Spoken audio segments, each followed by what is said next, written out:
Okay, we'll start laws of motion. Now, before directly going to the laws of motion, that's the Newton's laws of motion, we'll first understand what is force. Because this laws of motion is all related with force. The three laws of motions is related with force. So therefore, first of all, what is force? Now in physics we say that force is that external cause which changes or tends to change the state of rest or motion of a body or shape or size of a body. So it is that physical cause which changes or tends to change the state of rest or motion of a body or shape or size of a body. So that cause is called force. Say if a body is at rest, it will remain at rest unless some force is given to it. So that's called the Newton first law. We'll go later on. So unless I use any force to this body, it will remain at rest every time. Never. It will never move from its own place unless an external force is applied to it. So that force is called that physical cause which can move this body.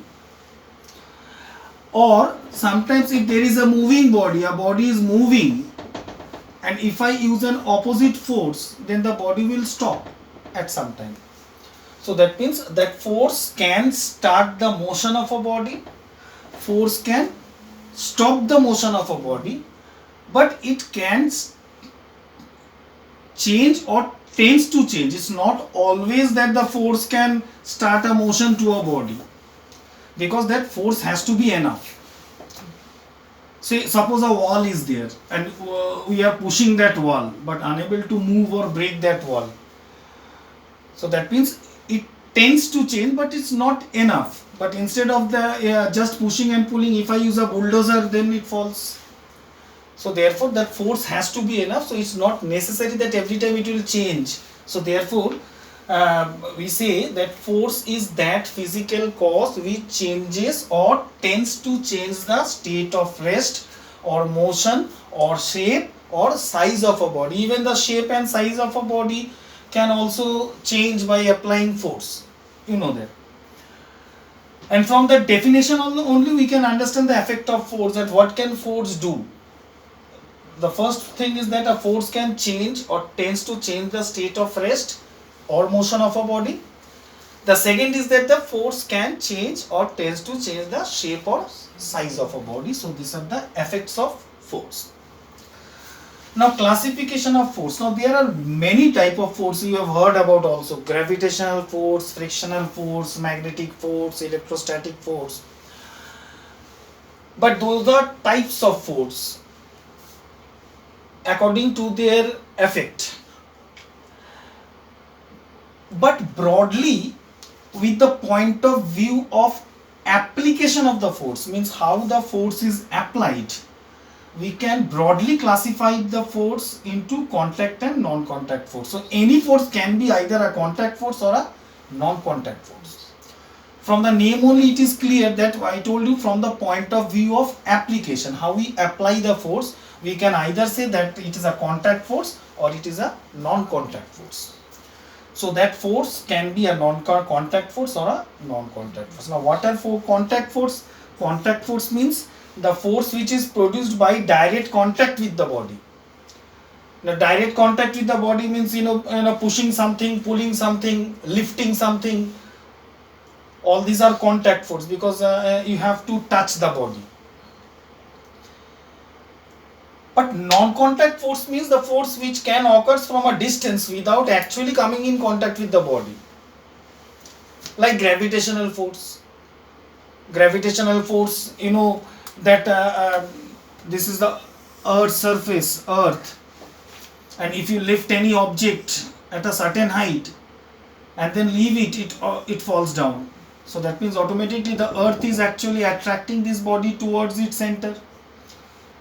So there is no direct contact, but you lift anything and leave it, so it falls down. So that means Earth is pulling. So there is no contact direct, but there is a pulling force. So that is a non-contact force, gravitational force. Like this magnetic force is also a non-contact force. You can understand magnet can attract other magnetic substances like iron, nickel and cobalt from a distance. So that's a non-contact force. Similarly, electrostatic force is also a non-contact force. You have studied in static electricity in class 8. You have studied the charge, a positive charge attracts a negative charge body from a distance. So that is also a non-contact force. Okay. Now we'll go point by point of every type of force. First of all, we'll go with the type of contact forces. Okay. Okay. Now next is contact force. Now contact force, the first type of contact force we can say frictional force. You have heard about it, friction. That when a body moves on a surface or slides on a surface, the surface opposes the motion of the body and just gives an opposite force to the body, and that is called frictional force. So say a book, you are sliding, you are giving a force and pushing the book in this way. This surface gives an opposite force to this book, provides an opposite force and try to oppose the motion of this force, and that is called frictional force.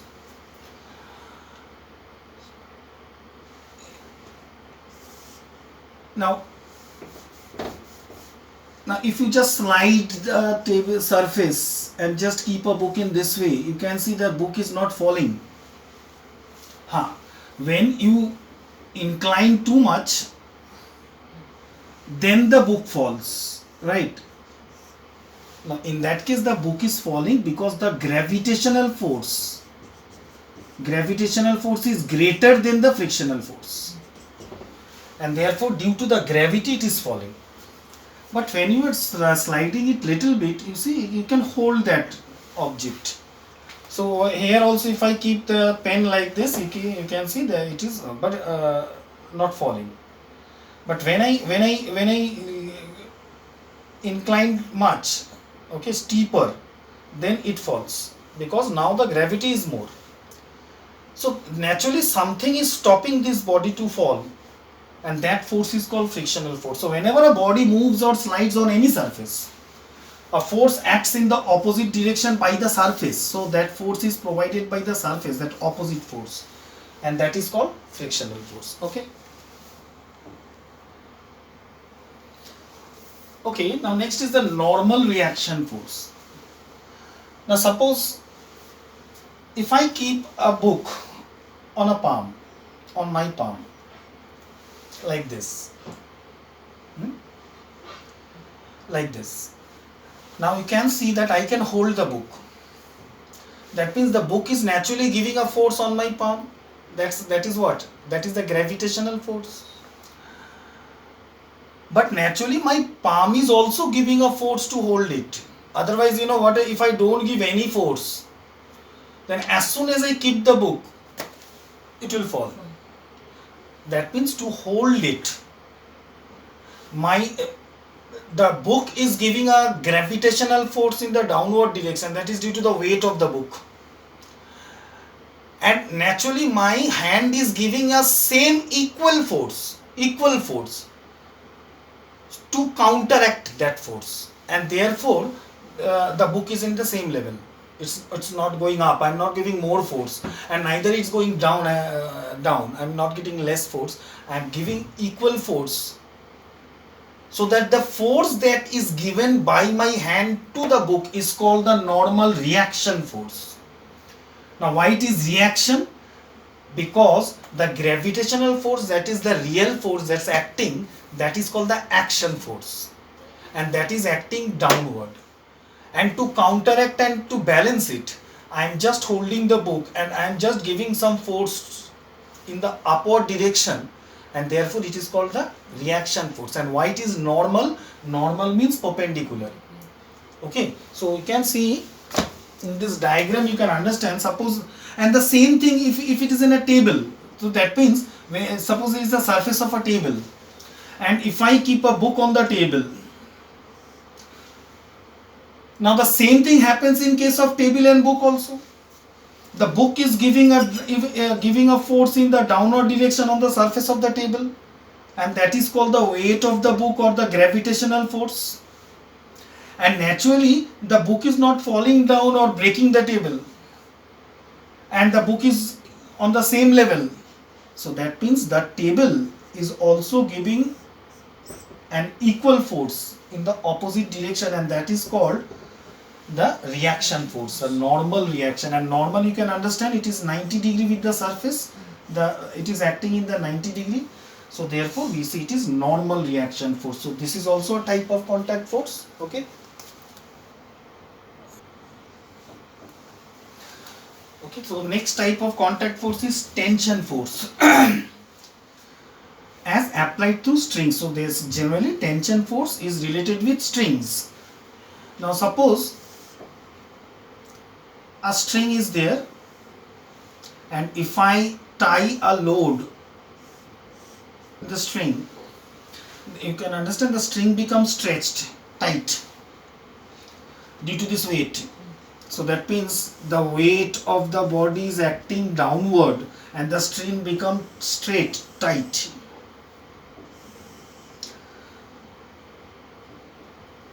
So the body is actually pulling the string downward. This is due to the weight. The string is also pulling the object upward. It is from this point. So there's a point of suspension. So that means another force is experienced on the string in the upward direction, and this is called tension. So this is also a reaction force. So this is the action and this is the reaction. So that means the body is actually pulling the string downward, and this hook is actually pulling the string upward, and this upward force is called tension. Okay, now if you practically want to see, you can understand, you have all observed this. Now if you take the string and you are pulling with your hand, okay, very tightly you are pulling it, and if you are pulling it in such a way such that the string breaks, you know, what do you observe? As soon as the string breaks, what you will observe? You will observe that this string flies upward. Have you seen? In this case also, now suppose vertically, this is in horizontal position also, if there is a hook and there is a string and you are pulling it tight, now it becomes tight, and you are pulling it farther and farther and it breaks from here. You will see that the string goes in this way. Understand? Similarly, if you take a rope and tie a stone and then take a scissor and cut the string from here, you will see that the string will fly in the upward direction. So that means naturally there is a force which is acting upward. Otherwise, why the string? Because you have seen this also. You should understand this. You pull it very hard, it breaks, and the other part which is hanged here, it moves up. So this force, so naturally this hook is pulling the string upward and the body is pulling the string downward. So the downward pull is the weight of the body, that's the gravitational force, and the upward is called the tension force. So that is called tension force as applied to the string. So this is also a contact force.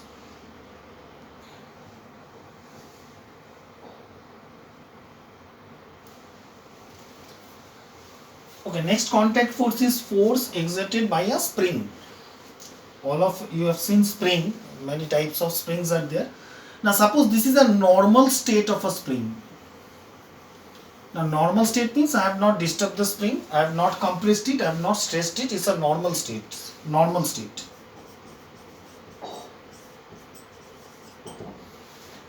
Now suppose now if I stress this spring longer, then this is the state of the stretched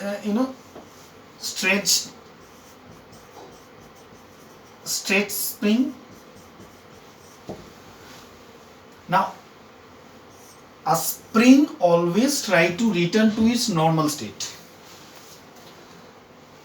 So this is a straight spring. I have applied a force in this way. Now on releasing, the springs try to restore its shape, and therefore what will happen, the spring will move inward now. You understand? Our straight spring, and leaving it, the spring goes inward, and this inward force we call as restoring force of the spring. Restoring, that means this is coming back to its normal state, trying to. So this is called the restoring force, and in this case the restoring force will be in which direction? Inward. The restoring force will be in inward direction. Okay. So in this case what we are getting? We are getting the restoring force inward, right? And now see, now if I, instead of this stretching, if I compress the spring, so when I compress the spring, suppose this is the compressed spring. So I have compressed this spring. Now if I leave the spring, now what will happen? Now the force will be in this outward direction. So this is also the restoring force. So in this case the restoring force will be in which direction? Outward direction. So that means you can understand, from the same spring we are getting two type of force, two type of restoring force. So this principle, we use in different instruments. We use in a spring balance. In a spring balance, there's a spring and there is some markers, and if I keep a weight, then the spring is stretched, and greater the weight, more is the stretch. So many instrument we use a spring. So that means finally what we can say, that in case of a force exerted by a spring is how it can be an inward force or it can be an outward force, depending upon the position of the spring. If the spring is stretched, then the restoring force will be inward direction, and if the spring is compressed, then the restoring force will be in the outward direction. So that is called force exerted by a spring. Okay.